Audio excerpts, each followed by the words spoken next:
దేవుని మాటలు వాక్యాన్ని వింటూ వచ్చాం. అనేకమైన పాటలు కూడా మనం పాడుకుంటూ వచ్చాం.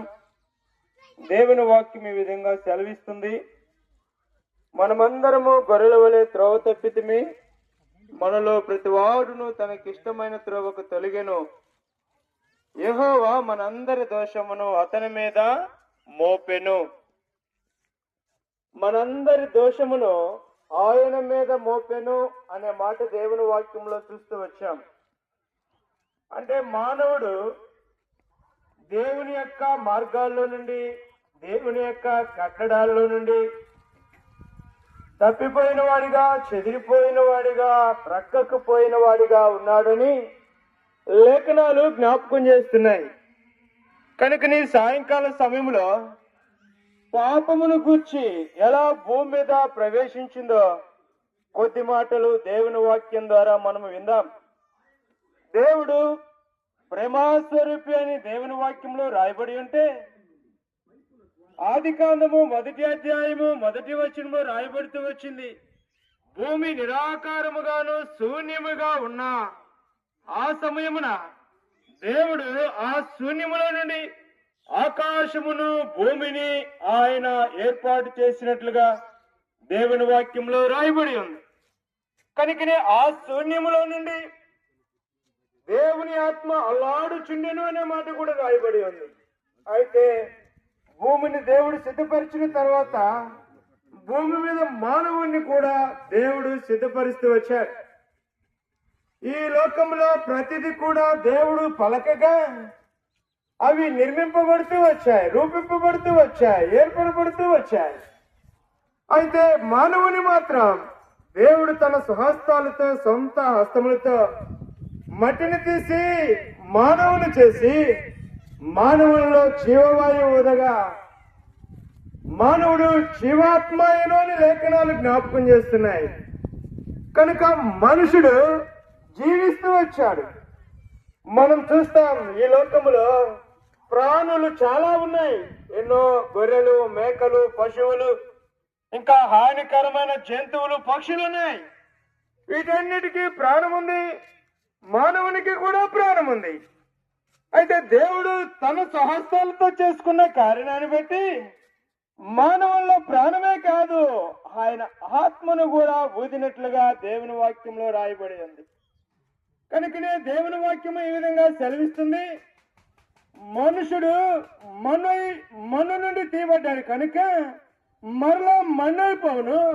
అయితే మనుషుల్లో ఉన్న ఆత్మ దేవునిది కనుక దేవుని యొద్దకు చేరును అనే మాట రాయబడి. కనుకనే అమ్మా అయ్యా, నేను మీకేమి జ్ఞాపకం చేయాలనుకుంటున్నానంటే, మానవుల్లో ఉన్న ఆత్మ దేవునిది. అలాంటి ఆత్మను దేవుడు మానవునికి ఇచ్చాడు. మానవునిలో జీవిస్తూ ఉంటుండగా అందుకే ఎన్నో చనిపోతాయి, కానీ అయితే వాటికి ఆత్మ లేదు. ఆత్మ ఉంటే అవి మాట్లాడతాయి, మాటకి సమాధానం ఇస్తాయి. అయితే మానవునికి మాత్రమే దేవుని ఆత్మనిచ్చాడు కనుక అయితే అట్టి మానవుడు దేవునితో సహవాసం చేస్తూ వచ్చాడు అనే మాటలు మనం దేవుని యొక్క గ్రంథం, పరిశుద్ధ గ్రంథం బైబిల్లో మనం చూస్తాం.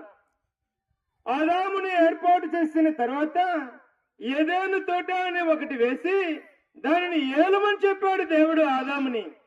ఏలుబడి చేస్తూ ఉన్న సమయాల్లో ఎల్లప్పుడూ కూడా దేవుడు ఆదాముతో మాట్లాడుతూ వచ్చిన సమయం. అయితే ఏదెను తోట యొద్దకి ఆ అపవాది భూమి మీదకి వస్తూ వచ్చింది. అపవాది వచ్చి మానవుని యొక్క నేత్రాలకి గ్రుడితనం కలుగు చేసి, దేవుడు ఏదైతే ఆయన తినొద్దు అని ఫలములు తినొద్దు అన్నాడో వాటిని తినమని ఆ సాతాను చూపుతూ వచ్చాడు. అయితే ఎప్పుడో చూస్తున్నారా పండులు, వారికి అవి రమ్యంగాను, అన్నముగాను, ఇంపుగా కనబడలేదు. ఎప్పుడైతే సాతాను వచ్చి ఈ పండ్లు తింటే మీరు దేవదూతలైపోతారు అనే మాటలు జ్ఞాపకం చేయగానే వారు వెళ్ళి వారు అనే దానికంటే ఆమె వెళ్ళి తీసుకొని తన యజమానునికి కూడా అవి ఇచ్చింది. కనుక ఎప్పుడైతే ఆజ్ఞ మేరీ ఆ ఫలములు తిన్నారో వారిలో పాపము ప్రవేశించి మానవుడు ఏం చేస్తూ వచ్చాడు తెలుసా? దాగుకోవటం మొదటిసారిగా ఆదాము పాపము చేసి దాగుకున్నట్లుగా మనం చూస్తాం. అంటే దీన్ని బట్టి ఏమర్థమవుతుందంటే పాపము చేసిన వాడు దాగుకుంటాడు అనే మాట మొట్టమొదటిగా వెల్లడవుతూ వచ్చింది. దేవుడైనా యెహోవా ఏదైనా తోటకు వచ్చి ఆదామా నువ్వెక్కడున్నా అంటే ఆదాం అంటున్నాడు కదా లేఖనాల్లో, అయ్యా నేను ఈ చెట్టు చాటున దాగుకొని నేను. ఎవరు నీకు చెప్పింది అంటే ఇదిగో అవ్వ ఈ ఫలములు తెచ్చి నాకు ఇచ్చింది, నేను కూడా తిన్నాను అనే మాటలు చెప్పవచ్చు. అంత మాత్రమే కాదు, ఆదాము మరొక మాట అన్నాడు, నీవిచ్చిన ఈ స్త్రీ నాకు ఫలములు ఇచ్చిందని దేవుని మీద కూడా నేరస్థాపన చేసే స్థితికి మానవుడైనా. అంటే అంతకు ముందు వరకు ఎలా ఉన్నాడు మానవుడు అంటే దేవునితో మాట్లాడుతూ వచ్చాడు, దేవుడిచ్చే ప్రతి అధికారాన్ని పొందాడు. ఏదైనా తోట మీద ఎన్నో మృగాలు జంతువులు అన్ని ఉన్నాయి, అవన్నీ ఆదాముకు లోబడుతూ వచ్చాయి. దేవుని చూచే కనులు ఆదాము కలిగి ఉన్నాడు, దేవునితో మాట్లాడే స్థితిని ఆదాము కలిగి ఉన్నాడు, మహిమా స్వరూపం కలిగి ఉన్నాడు, మహిమా వస్త్రాలు కలిగి ఉన్నాడు ఆదాము. అంతేకాదు అధికారము కలిగిన వాడిగా ఉన్నాడు ఆదాము. అయితే ఎప్పుడైతే ఆజ్ఞ మీరి పాపము చేశాడో ఆ అధికారం పోయింది, దేవుని చూచే కనులు పోయినాయి, పరిశుద్ధత పోయింది, ఆ మహిమ గల వస్త్రాలు పోయినాయి. అప్పుడు వారు తెలుసుకున్నారు మేము దిగంబరులమై ఉన్నాము అని. ఎప్పుడు తెలిసింది వారికి? పాపము చేసిన తర్వాత దిగంబరులమని తెలిసింది. కనుక పాపము ఏం చేస్తుందంటే దిగంబరులుగా చేస్తుంది. ఈ మాట మనం గమనించాలి ఈ సాయంకాల సమయంలో. కనుకనే ప్రియులారా మీకు నేను చెప్పాలనుకుంటుంది, ఒకప్పుడు దేవునిని ముఖాముఖిగా దేవుని చూచిన వాడు, దేవునితో మాట్లాడిన వాడు, దేవునితో నడిచిన వాడు, దేవునితో జీవించిన వాడు ఆదాము మొదటి మనుషుడు. అయితే ఈనాడు ఏమైపోయింది అంటే ఆనాడు మానవుడు పాపము చేసిన కారణాన్ని బట్టి దేవునికి శత్రువుతూ వచ్చాడు, వెలగొట్టబడుతూ వచ్చాడు. ఈనాడు ఆయన సన్నిధికి చేరడానికి మానవుడు ఎన్ని తిప్పలు పడుతున్నాడో తెలుసా? ఎన్ని దాన ధర్మాలు చేస్తున్నాడో తెలుసా? ఎన్ని పుణ్యకార్యాలు చేస్తున్నాడో తెలుసా? అయ్యో చేయనది లేనే లేదు. ముక్తిని పొందాలని ఎన్నో కార్యక్రమాలు చేస్తున్నాడు, నీతిమంతుడు కావాలని ఎన్నో కార్యక్రమాలు చేస్తున్నాడు. అయితే దేవుని వాక్యం సెలవిస్తుంది, నీతిమంతుడు ఎలా అవుతాడు అంటే యేసుక్రీస్తు ప్రభు యొక్క రక్తంతో కడగబడి ద్వారా, ఆయన ఎదుట పాపములు ఒప్పుకునడం ద్వారా నీతిమంతుడిగా తీర్చబడుతున్నాడని పరిశుద్ధ గ్రంథం బైబిల్ సెలవిస్తుంది. కనుకనే ఆదాము దేవుని యొక్క అధికారాన్ని, దేవుని యొక్క మహిమను, దేవుని యొక్క సార్వభౌమాధికారాన్ని అన్ని కోల్పోయాడు ఆదాము. ఈనాడు మానవుడు ఆనాడు తప్పిపోయిన నాటి నుండి నేటి వరకు కూడా మానవుడు పాపములో ఉన్నాడు అని లేఖనాలు జ్ఞాపకం చేస్తుంది. కనుకనే తప్పిపోయిన మానవుణ్ణి, చెదిరిపోయిన మానవుణ్ణి, మరి వెళ్ళగొట్టబడి ఉన్న మానవుణ్ణి మరలా సమకూర్చాలని ఆకాశమునకు భూమికి మధ్యవర్తిగా ప్రభు అయిన యేసుక్రీస్తు వారు మధ్యవర్తిగా వచ్చారు. ఆయన లేఖనాలు జ్ఞాపకం చేస్తున్నాయి, ఆకాశమునకు భూమికి నిచ్చెన వంటి వాడు మన ప్రభు అయిన యేసుక్రీస్తు వారు. అందుకే యేసయ్య అన్న మాట భూమి మీద 33.5 సంవత్సరం జీవించుంటే నేనే మార్గమును అని ప్రభు చెప్పారు. కనుక ఒక మనుషుడు భూమిని విడిస్తే పరలోకము వెళ్ళాలంటే యేసుక్రీస్తు ప్రభువారే ద్వారానే అనే మాటలు చెప్పబడుతూ వచ్చాయి. అమ్మాయ మన పాపమును మనం దాచుకుంటే పరలోకానికి వెళ్ళాం. ఒక భక్తుడు అన్నాడు ఒక మాట, నా ఆకాశమందున దేవునికి నేను పాపమును రొమ్ములో దాచుకుంటే ఆకాశమందున దేవునికి నేను వేషధారునగుదును. అంటే ఎక్కడ దాచుకున్నాడు పాపాన్ని? రొమ్ములో దాచుకున్నాడు. కనుక హృదయంలో దాచుకున్నాడు. ఎవరికి శత్రు అవుతున్నాడు? ఎవరికి వేషధార అవుతున్నాడు? ఆకాశమందున్న దేవునికి. నేను ఇవన్నీ మీకు ఎందుకు జ్ఞాపకం చేస్తున్నానంటే ఆదాములో కోల్పోయిన ఆ మహిమను మరలా పొందాలి అంటే యేసుక్రీస్తు ప్రభువారే మనకు మార్గమై ఉన్నాడు. యేసు ప్రభువారు చెప్పాడు, నన్ను చూచువాడు నా తండ్రిని చూచును. కనుకనే ఆయనలో ఆ పరలోక రాజ్యం ఉంది. కనుకనే అమ్మాయ ఆదాములో కోల్పోయినవన్నీ కూడా యేసుక్రీస్తు ప్రభు ద్వారా మనకు అనుగ్రహించబోతూ ఉన్నాడు. కనుకనే యేసుక్రీస్తు ప్రభువారు ఆ పరలోకాన్ని విడిచి భూమి మీదకి ఎందుకు వచ్చాడో తెలుసా? లేఖనాలు చెప్తున్నాయి. యోహాను రాసిన సువార్త 3:16-17 వచనాలు. దేవుడు లోకమును ఎంతో ప్రేమించెను. దేవుడు లోకమును ఎంతో ప్రేమించెను. ఆయన ప్రేమ అగాపే ప్రేమ. అలాంటి శాశ్వతమైన ప్రేమతో ప్రేమించి మానవులకి నిత్య జీవము కలగాలని తన ప్రియ కుమారుణ్ణి ఏం చేశాడు? లేఖనాల ద్వారా తన ప్రాణమును ధారపోసెను. ఆయన నలుగ కొట్టుటకు ఆయనకి ఇష్టమాయను. ఆయనకు సొగసు స్వరూపము కోల్పోయెను. అంటే మానవాలను విమోచించి నిత్య జీవములో ప్రవేశింపచేయడానికి ఆ వరుగుదేవుడు గొర్రెపిల్లగా ఉన్న ప్రభువైన యేసుక్రీస్తు వారిని సిలువలో నలగగొట్టబడుతూ వచ్చాడని రాయబడుతూ వచ్చింది. ఆయన నలగగొట్టబడింది అమ్మాయ్య నీ కోసము నా కోసమే. మనము నిత్య జీవం పొందాలని, ఆయన సత్యములోకి రావాలని, ఆయన సత్యములోకి మనము రావాలని ఆయన కల్వరి సిలువలో నలగొట్టబడుతూ వచ్చాడు. ఆయన వీపు చాలగా దున్నబడుతూ వచ్చింది. ఆయన రక్తము ఏరులై పారుతూ వచ్చింది. అమ్మాయ అర్థం చేసుకుందాం. యేసుక్రీస్తు ప్రభు ద్వారానే పరలోక రాజ్యం అనే బైబిల్ సెలవిస్తుంది. కనుక యేసుక్రీస్తు ప్రభువారు ఆయన ప్రేమామూర్తి. ఆయన ఈ లోకానికి వచ్చినప్పుడు గురుడి వారిని బాగు చేశాడు, కుంటి వారిని బాగు చేశాడు, పక్షవాయువు గల వారిని బాగు చేశాడు, దీర్ఘకాలపు వ్యాధులతో ఉన్న వారిని బాగు చేస్తూ వచ్చాడు.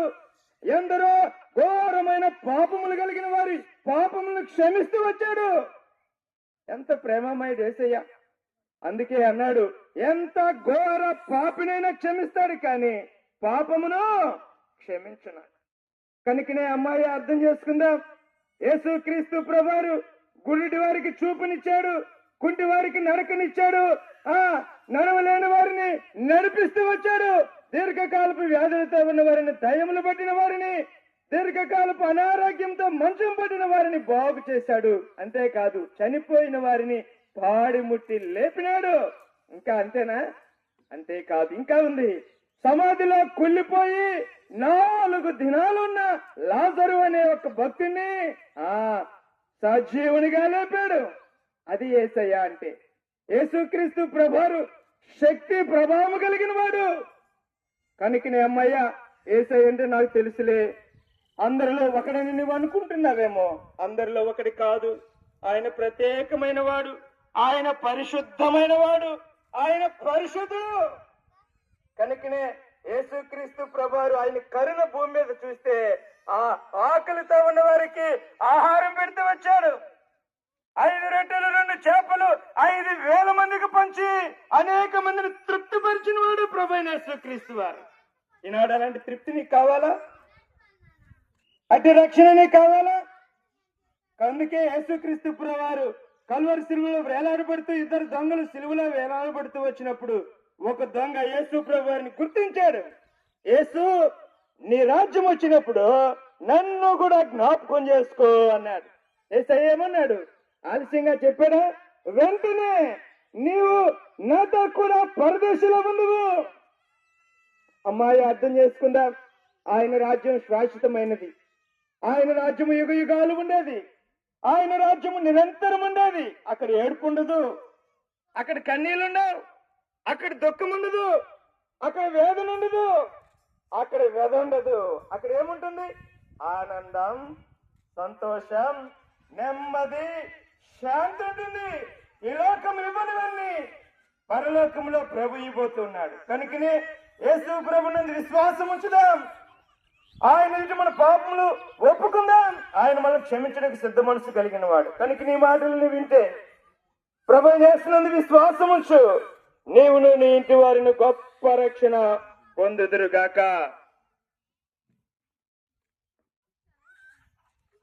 ప్రార్థన చేసుకుందాం. ప్రేమగల మా తండ్రి, కృపగల మా రక్షకుడు అయిన దేవా, మీకు వందనాలు స్తోత్రాలు చెల్లిస్తూ ఉన్నాం. ఈ సాయంకాల సమయంలో ఈ కాదర్చి గ్రామంలో ప్రభా నాయను ప్రార్థన ద్వారా ప్రభా ఈ పురవీధుల్లో ఇలాగ తండ్రి మీ రక్షణ వార్తను ప్రకటించుకుంటూ పాటలు పాడుకుంటూ ప్రభా ఇలాగూ మీ ప్రజల మధ్యకి రావడానికి మీరిచ్చిన మీ కృపను బట్టి మీ వందనాలు స్తోత్రాలు చెల్లిస్తూ ఉన్నాం. దయగల మా తండ్రి, ఈ స్థలములో చెప్పబడిన ఈ మాటలను మీరే దీవించుము.